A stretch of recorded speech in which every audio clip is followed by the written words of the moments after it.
not something to be made light of or to joke about.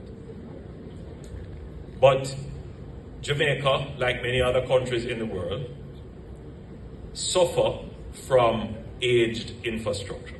I don't know how many of you remembered that in the Biden administration, when he just won, he had a major investment in infrastructure program because the idea was that the United States was facing the same challenge of aged infrastructure. And that, previous administrations had neglected to invest in infrastructure. Well, Jamaica's problem is far worse because with a poor economy, even with a poor economy, you will still build roads and bridges. You may not build them at the pace needed, but you are still building them.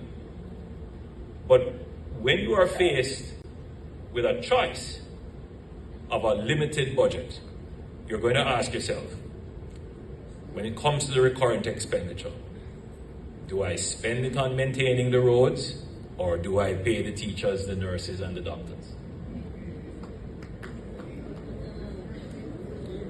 And governments for the last 40 years have been faced with that choice.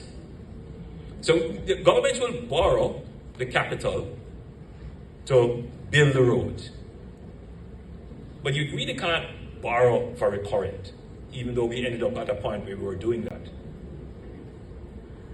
And so what you earn is just simply not enough to satisfy all the recurrent needs. So you have to make a choice. This choice has never really been brought to the Jamaican electorate, because how politicians speak to the electorate is in a way that glosses over the complexities and the difficulties. And if you're a politician that tries to get too in depth, people say you go on like you're brighter than we.